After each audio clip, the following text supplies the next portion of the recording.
All right, hello everyone, and welcome back to the video we've all been waiting for. This is going to be the final installment of the Johnny Lightning Stock Car Legends series that we're now on video number 3. This is the last 6 cars of the series, and if you're counting and saying, but Greg, there's 7 cars, I'll get to that in a minute. You can obviously see there's 2 of Jeff Bodine's cars there, but anyway, first thing I wanted to say was I am noticing that subscriber number is creeping right up to about 400 there. I think when I looked right before I started recording this, I checked and it was at 399. So who knows, maybe by the time this is uploaded and you're watching it, it'll be at 400. And to those of you who are new subscribers, I'd like to say welcome and thank you for subscribing to the channel. And make sure you check out some of my past videos. Always some good stuff to check out in there. But let's get into what we've got in front of us today. So first off, I'm going to explain this 2 Jeff Bodine car situation here. And if you know anything about Johnny Lightnings, I'm sure you've figured it out already. They look damn near identical, but if you've got a keen eye, you'll notice the tires on the one on the bottom say White Lightning instead of Goodyear. And our bases, if you've seen my previous videos with the Stock Car Legends, they either have bare metal or polished metal bases, and we can obviously see a white base on here. So I did not even know this was a White Lightning. I was scouring eBay looking for just a regular Jeff Bodine car to unbox with the rest of this series, and I grabbed this one for like $4 or $5 or something.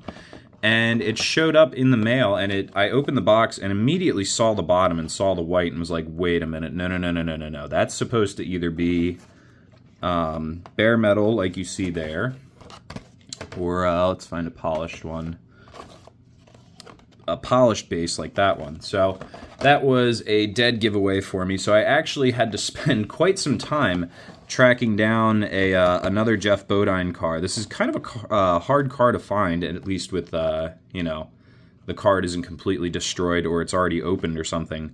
But, yeah, so now I have a White Lightning to go along with it. So this is going to be up on the wall. I may have actually shown you guys this White Lightning before. You may have seen it in previous videos, but I never actually fully explained how I acquired it in detail. So that's the little story behind that. And none of these other guys are White Lightnings. We all have Goodyear tires on everything else here. So I'm going to go ahead and put this guy back up on the wall here real quick. And we can start unboxing stuff. So first car, let's open up Jeff Bodine's car. Number 50 with the Spectrum Furniture. This is 1982. Or from the 1982 season. It's a Pontiac Grand Prix. Lights are flickering. Give me 1 second. Weird. All right, let's get this car opened up. All right, so as you can hear, I cannot exactly get this hood to stay open, so take a quick look in there. On a previous video, I got a comment saying that NASCAR uses, what did you say, 338 or 358? I believe it was 338 cubic inch V8s. That was the standardized engines in NASCAR once they began using all the same engines. So I believe that's what that is under the hood of this car. Being the early 80s, I believe they were all standardized, all had to run the same engine and everything. Very, very good looking car. So Jeff Bodine, number 50 here. I do remember a very bit of Jeff Bodine. I remember hearing his name as a kid. You know, I believe he probably retired when I was still pretty young. But again, you know, these guys were absolute legends of the track. Really nice looking car. So as I said earlier, the 1982 season, it's a Pontiac Grand Prix. I did not call it a 1982 Pontiac Grand Prix because they were not always the same year as the season. So Johnny Lightning claims that this is a 1981 Pontiac Grand Prix, just being run in the 82 season. But there is our card there with Jeff Bodine's signature on it, and nothing on the back there. But very cool. Bring that in for another nice look. Nice Goodyear tires, chrome mag wheels. A lot of very nice detail in there. I like that the grille and the headlights are all still detailed in on these. Older stock cars, they weren't. I believe, yeah, well, we have a picture right here. Easy. You can see the there was still like a bumper and grille and headlights, although the headlights you can clearly see are all blocked off except for maybe over here. Maybe they have an intake, they're letting air in through those. But this wasn't just like a fiberglass body with stickers on the front like they are now. And really they have been since probably what, the mid 80s? When did they leave a comment? When did they stop using actual like actual cars and they started going to the fiberglass bodies? Let me know. It'd be cool to know. So again, there is Jeff Bodine's car. That is our White Lightning. That's not the White Lightning. No, the White Lightning is up on the wall, but that is the regular version of Jeff Bodine's car there. And real quick, I'm only going to show you once because they are all the same card. We'll take a look at our card here. We have the Pepsi Monte Carlo number 11. I think I have that, right? That's Waltrip, right? I think that's Waltrip's car. So different card artwork for the third release. And it says, so here, 6 new stock car legends. We've got AJ Foyt, Benny Parsons, Richard Brooks, Fred Lorenzen, Jeff Bodine, and Jim Stacy. And then look for these other beautifully detailed models too. Well, we don't have to look too far because, as you guys know, or if you've watched the other videos, we have all of them. Every single one I have. So that's what? 1, 2, 3, 4, 5, 6, 7, 8, 9. Let me do this off camera because I'm looking through the camera. Right, 16. Sorry, I can't, I don't know, I can't count like that through looking through a camera. But, so we have all 16 of these cars here. They're up in the case, and we will take a look at them up in the case in a moment. And I know I said I've been running out of space here in the in my diecast dream garage, but I did have 6 spots reserved for these guys, so they will be displayed with the rest of my stock car legends as well. One of, and I call it one of because there are lots of crown jewels in my collection here, but one of the crown jewels in my collection I consider to be this series of cars. Next up, we're going to take a look at AJ Foyt's number 51. This is a 1979 season Olds Cutlass. I almost said Cutlass Supreme, but no, that is just a regular Cutlass. Mean looking car. So let's get it cracked open. Here, real quick before I stick this card away. You want some nostalgia? There's KB Toys, $2.99. It's a $3 car back when it came out. I paid somewhere between $10 and $15 for it. And then a new Johnny Lightning goes probably for about, like a new Johnny Lightning from Target or Walmart or... I'm not going to bring Hobby Lobby into this because Hobby Lobby's prices are just off the walls. But a new Johnny Lightning from Walmart or Target is usually like $6, $7, sometimes maybe even $8. $7.99, you know? So, it'd be cool if they were still $3.99. But anywho, so we've got AJ Foyt here, and his number 51 Olds Cutlass. Now, like I said, 1979 is our season. Here, we'll use this like a little billboard holder. Oh, what am I doing? Zoom in. Hello. There we go. So it's a 1979 season, but as we can see on the base here, here's another example of a polished base. 1977 Oldsmobile Cutlass used under license. So although it was the 79 season and another one with a floppy hood as well, you can see just how much that does not want to stand up. I ought to get a piece of a toothpick or something and use it as a little hood prop for some of these. But anyway, we'll just take a look at the car with the hood closed. Not really the best looking thing from the front end. The late 70s Cutlasses were not by any means attractive, you know, and I don't usually say that about older cars, but late 70s, there's some weird stuff going on in the world. But very cool looking car from the side. No main sponsorship on the hood or anything, just a Valvoline back here. And Yeah. Let's see, who is that on there? Gilmore Raceway Team. Very, very cool. Again, nice chrome mag wheels on there. A little bit of a blemish on that 51 there, it looks like, but oh well, can't really see it from far away. Here's our card here. There's AJ himself sitting in his car. And like I said, 1979 season, but it is in fact a 77 Olds Cutlass. You can see look how low that thing was. That fender is wrapped around that back tire. Oop. Yeah, very, very cool. Again, very cool looking car. That will go fantastically with the rest. Who's next? All right. We've got Richard Brooks here again. Richard Brooks, I've heard the name, you know, a few times here and there, but again, not somebody I know a ton about. But we've got his 1970 Plymouth Superbird, one of my favorite stock cars. These and the Daytonas are by far my favorite, with our 426 cubic inch Hemi under the hood there. So let's get this bad boy cracked open and out of the box.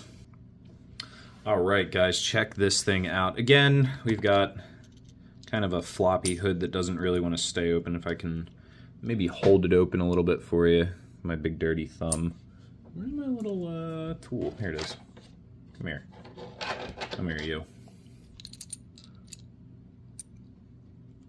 There, now you don't have to look at my greasy, dirty hands. If I can do this just right.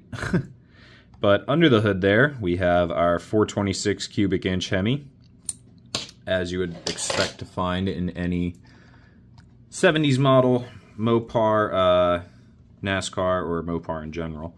What do we got? Best Line products, Plymouth, City Glass, some different sponsorships on the back there. Really, really cool looking car. I absolutely love these. Now, we do know that although it is a 1970 season, this is going to be a 1970 model year as well, because 1970 was the only year that Mopar made the wing cars.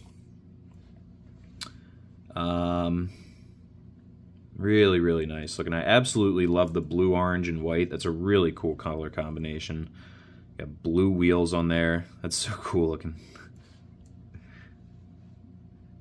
I love the front lip on there too. That's really neat. They all the Daytonas that we've looked at and Superbirds that we've looked at have that, I believe, or at least the Superbirds do. I can't see any Daytonas from where I'm sitting.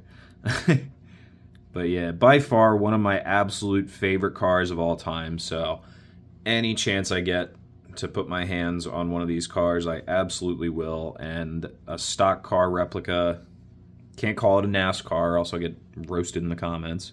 A NASCAR Racing Series stock car replica is very cool to have.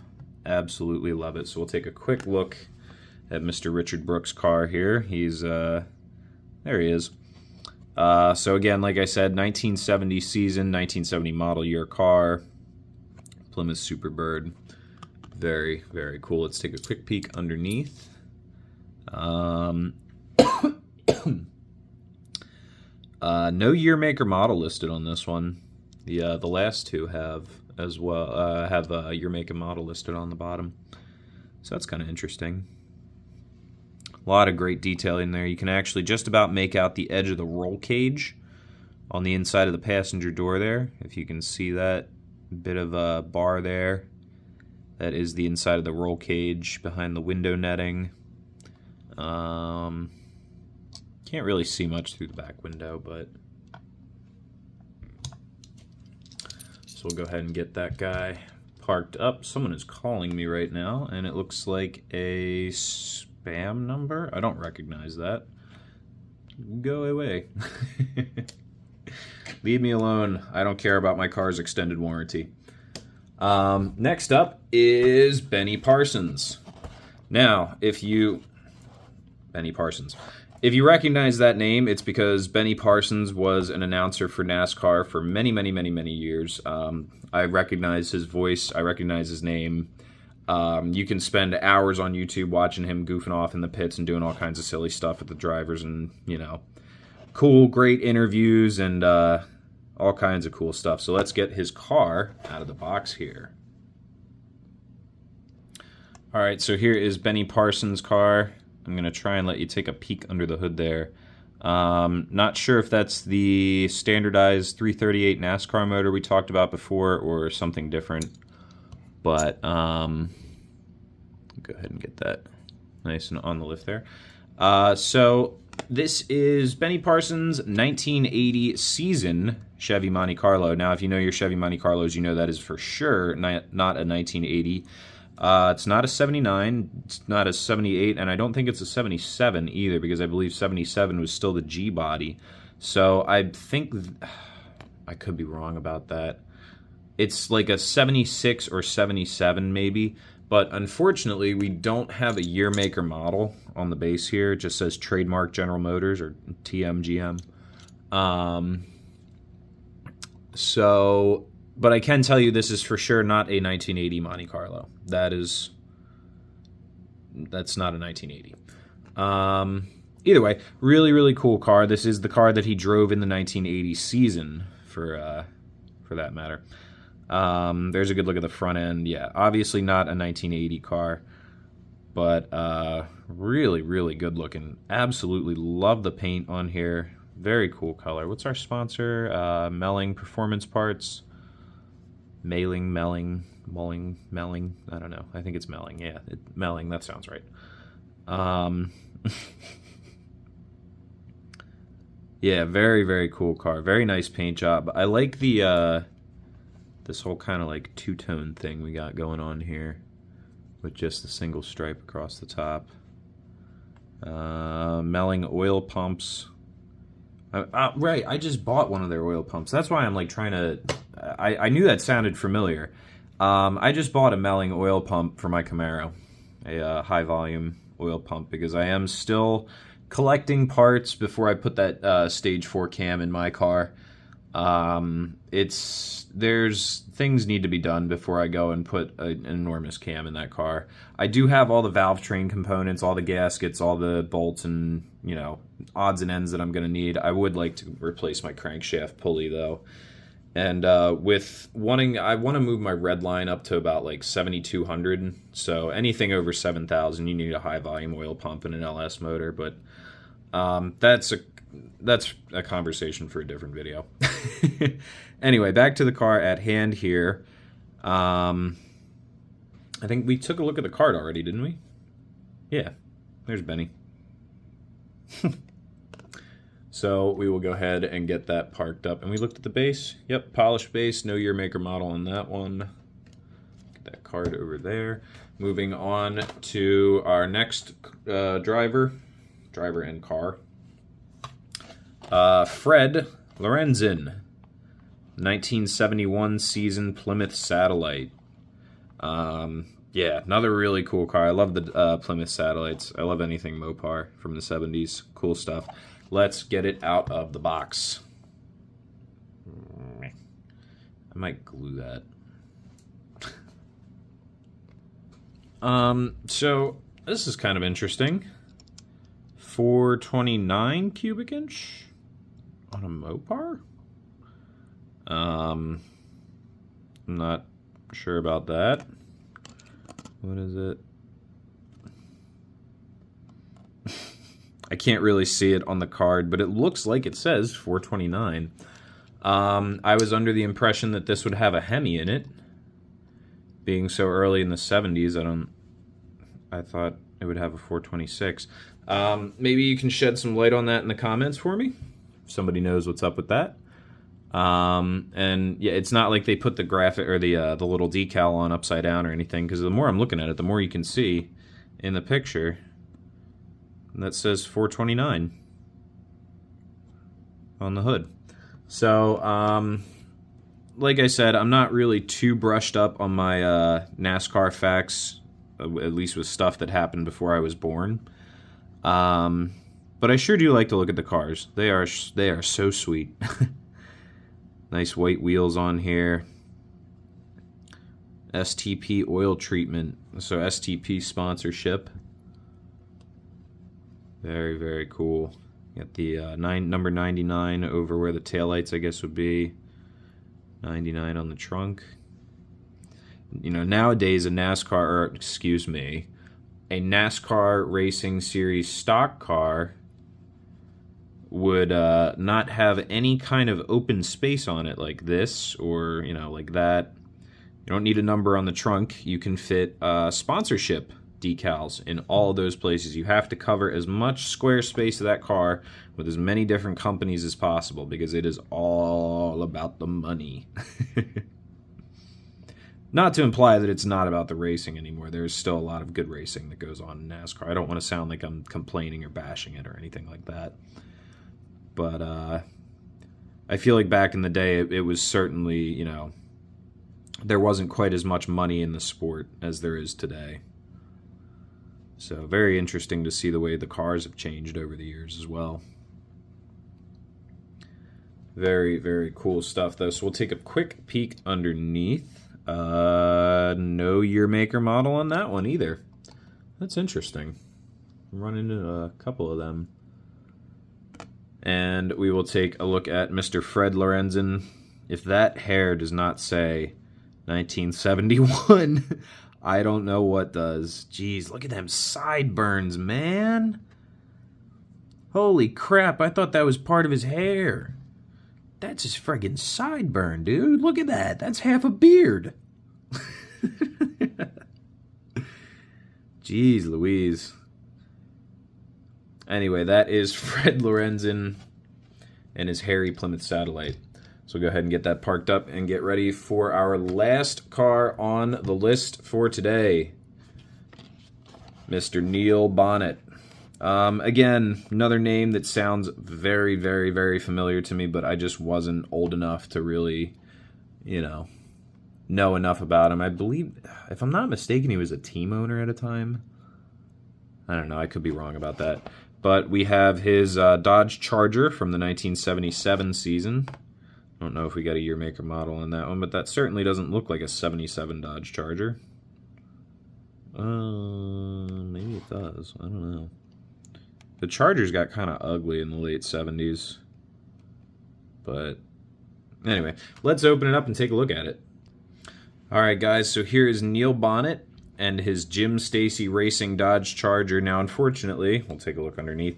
We did not get a year, make, or model on this one either, but I can tell you I don't really think that this is a 77 Charger.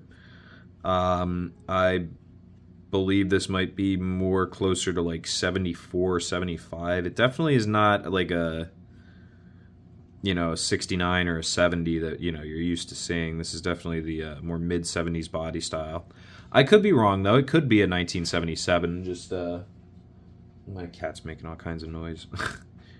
But either way, very good-looking car for what it is there. I like the white and gold. Nice, and the gold wheels. What is that little VIP letter on there? I can't really. Freddie Trilla? I can't really read that too well. But anyway, not too crazy about this hood on here. It does open, but it does the thing that they always do where they push into the windshield on these, some of the Mopars, some of Johnny Lightning's 90s model Mopars, they all do that. But there is a good look at what I guess is a... Oh, who knows? It doesn't say it on the hood, so I don't know. I can't cheat. But a very good looking car nonetheless. Bringing around to the back here, a little Dodge emblem there. And the number 5 where the taillights would be. A little chrome gas cap on there. Ew. Very, very cool, though. Oh, excuse me. Where is... Did we look at the card? So that is the card for our Neil Bonnet Dodge Charger there. I can't remember if we looked at the card for this one. I don't know. I got distracted by my cat, I guess.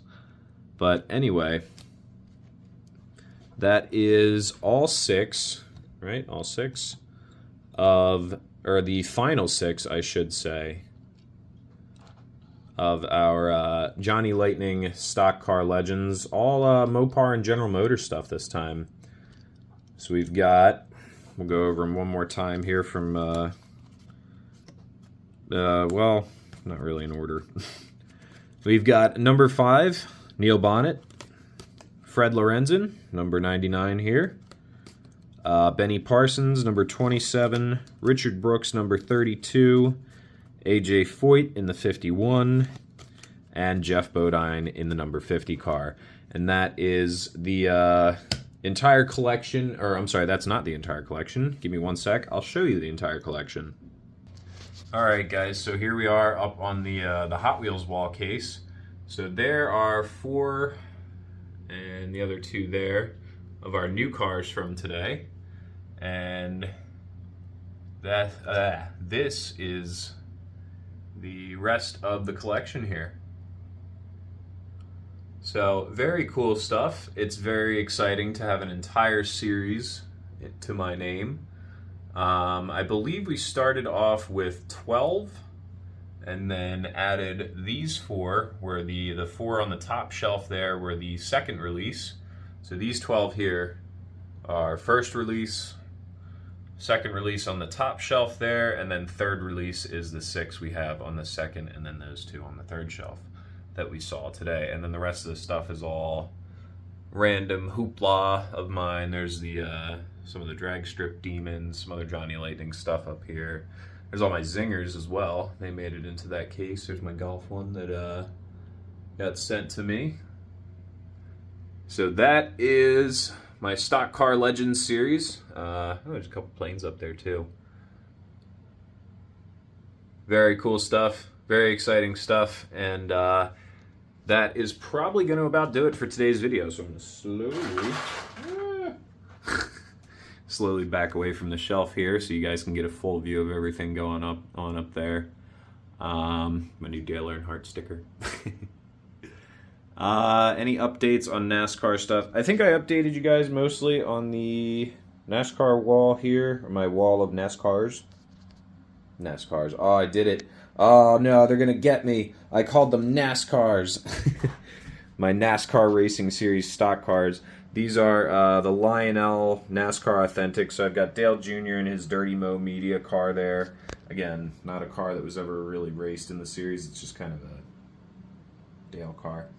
Got Ross, Corey LaJoy. I like Corey LaJoy. I've said it before. He's still working his way up in the ranks, but he's a cool guy. Kyle Larson down there, and then I don't know if I showed you guys this, but we did complete the rest of the Hendrick Motorsports team there. So we've got 2 William Byrons, 2 Chase Elliott's, who I'm excited to see back this coming weekend. And Alex Bowman down there. I would like to get a second Alex Bowman car because I've got 2 of everybody else. So, some cool stuff there. I'm pretty sure you guys have seen all the Dale cars. There's that one there. There's that one there. There's 2 more Dale Jr. cars as well. Another Junior car up there. The Holy Grail up there, of course. And then a little yard sale Dale car. So, alright, that is going to do it for today's video, guys. Wanted to make it a nice round half hour there. So thank you for tuning in. Thank you for watching. If you leave a comment, leave a like, hit the subscribe button for me. Let's try and make it to 400. That'd be pretty cool, wouldn't it? Anything else I got to talk about? Nope, not really. I will see you guys in the next video.